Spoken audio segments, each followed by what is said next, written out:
Ayan, magandang araw po. 2 days na lang balik Japan na. So yun, di ba second day na rin namin dito sa may Cameo Luxurious Suite. Dito yan sa Azure North Residence. And kung gusto nyo rin mag-book dito, napakaganda kasi nung kanilang kwarto. Maganda yung view, napakaganda ng swimming pool. Visit nyo lang yung kanilang Facebook page, yung Cameo Luxurious Suite. Ayan, sama natin si Bebeng. Bebeng, mag-swimming ka ba? Hindi ka naman nakapag-swimming eh, no? Ayan, ang lakad namin ngayon, punta kami ng SM Santa Mesa kasi meron tayong meeting with architect and engineer para doon sa condo unit na pinapagawa po namin doon sa Mandaluyong. Na staycation din naman siya, kaya abangan nyo yan kasi by next year siguro okay na yun. Tapos bandang hapon naman ang lakad ko naman, punta ako, diretso ako ng Gents Lab The Barbers Cafe para sa topay natin. Ayan, para sa maintenance. Ayan. Mga 1 oras lang naman yung biyahe namin hanggang Santa Mesa, SM Santa Mesa. Matulog ba kayo maayos? Siyempre, maganda ang tulugan, kaya maganda ang pagtulog. Na-relax kayo, ano? Narila. May aircon pa daw, sabi dyan. No? Tas ang ganda pa ng view sa labas kanina, no?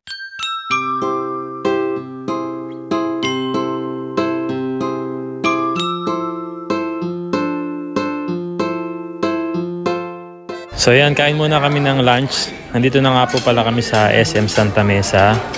So Popeyes ang napili namin. Ayan, meron tayong fried chicken dito. Meron tayong spaghetti. Kain ka, Bebeng, ha? Ha? Spaghetti, ha? Kain po. Diyan, kain na. Kain po. Kain po.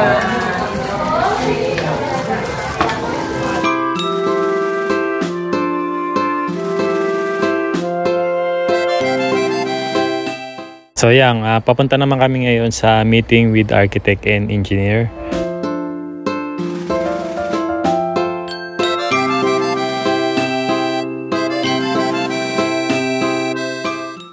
Ayan, so di bali kakalabas lang namin ng SM. Kakatapos lang ng meeting natin with Sir Chris, Sir Barry and Sir Brad. So dumiretso na agad ako dito, kasama ko sila mama dito sa Gents Lab The Barbers Cafe. So dito rin niya sa Santa Mesa. Ito yung address nila.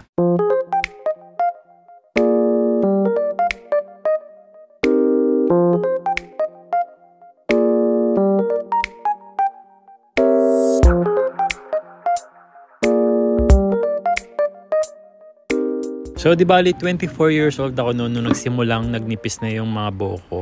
At dahil 2024 na nga ngayon ay meron ng mga makabagong paraan para maibalik natin kung ano yung itsura ng buhok natin.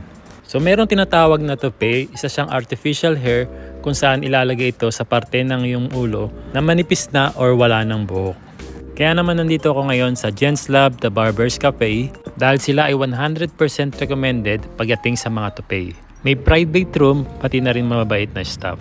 Ayan, sa ngayon, after na maikabit yung aking toupee, pipili ka na ng hairstyle na gusto mo. And si Kuya Joel na bahala sa'yo dyan. Isa sa mga senior barber dito na talagang makakasundo mo and alam niya agad yung gusto mong gupit.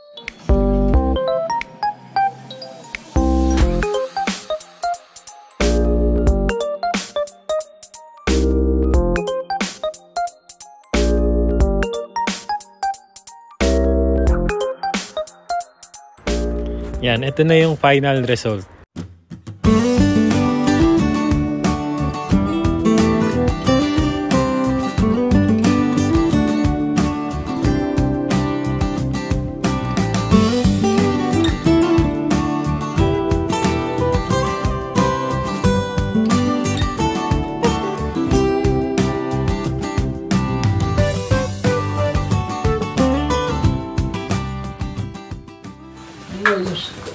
Happy birthday, Jan Jan! Happy birthday, Jan! Happy birthday! Akin ba yun? Ang birthday ni Jan Jan ngayon, October 23. 23. Ilan taon ka na, Jan?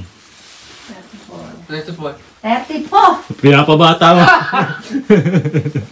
Ayan, so check out na kami dito sa Cameo Luxurious Suite. Ayun, napakaganda niya, oh. Sa mga gustong mag-staycation, naghanap ng staycation sa Pampanga, recommended natin yan. Dito yan sa Azure North Residence, Pampanga. Grabe, tingnan nyo, ang ganda ng kama nila, ng living area. Meron Netflix, YouTube ang TV. Time check 11:20. Hanggang 12 PM kasi ang check out dito. 11:20 out na tayo. Check out na. Ayan, pakita ko ulit sa inyo yung view dito sa labas. Diba? Pwede kayong tumambay dyan, no? Tapos, meron silang man-made pool na parang Boracay dyan, no? Diba? Ganda. Yan ang view sa labas. Nasa 24th floor tayo. Ganda ng view. Lalo na kagabi kung makikita nyo, ganda ng view dyan. Tapos pwede kayong umakyat sa taas sa rooftop. Mas maganda yung view doon. 360 degree view. Makikita nyo yung buong Pampanga. Dito na kami sa sakyan. Biyahe na kami ng Pamalolos. Tapos doon na namin celebrate yung birthday ni Janjan. Bebeng, okay ka na? Swimming na tayo? Hindi na natuloy yung swimming ni Bebeng, ano? Naman yan. Ayun, no? May malaking batya doon. Doon na lang ikaw sa batya, no? Kasya ka naman doon eh. Batya ka na lang. Yung iniihan ng lola mo, doon ka na lang mag-swimming. Oh, yun. Na? Mga kasama mo pala lola mo.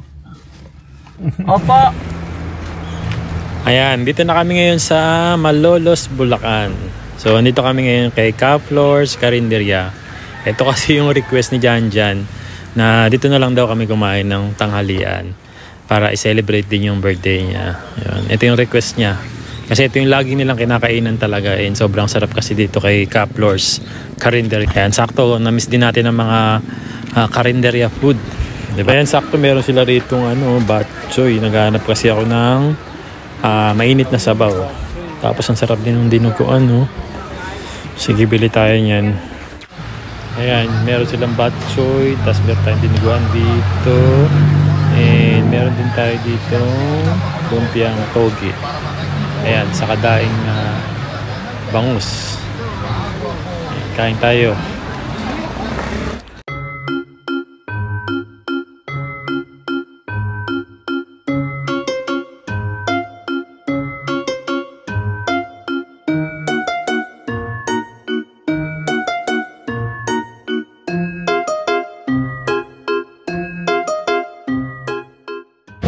Happy birthday, Janjan! Wow, wow!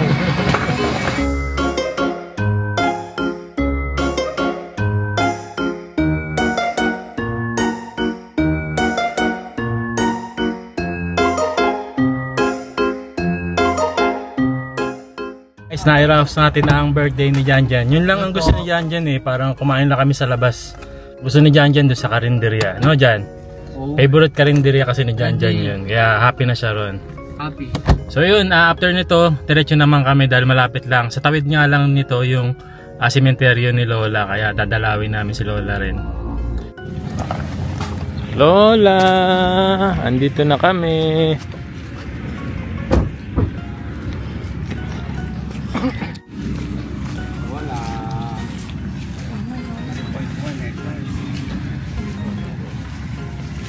Lola.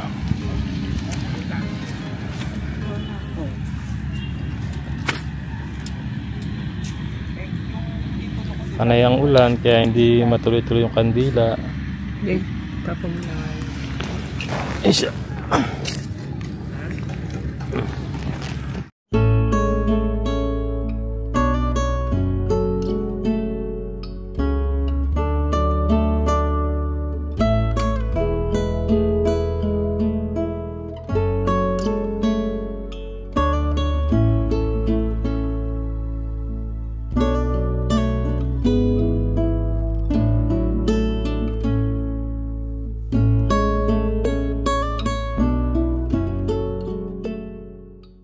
Ayan, may good news nga pala ako kasi bago ko umalis or bumalik ng Japan kanina, nagpunta na tayo doon sa dental clinic kung saan nagpagawa si Janjan ng bagong pustiso or denture. And yun na nga, gawa na yung pustiso niya, sinukatan na siya. And ito nga pala yung resulta ng kanyang pustiso. Medyo tabingi pa siya, kaya ang mangyayari, Hindi pa magagamit na dyan. Pero siguro by next na balik niya doon, okay na talaga yung postiso niya. So aayusin pa kasi ni Doc yung postiso niya. Ang mahalaga, magkakaroon na ng postiso si Jan, no? Ayun, so siguro sa next vlog po, nasa Japan na po ako, nakabalik na po ako. Di bali, last day ko na ngayon dito sa Pilipinas. Maraming salamat po pala sa mga nakita natin dito sa Pilipinas. Yung mga nakakasalubong ko po.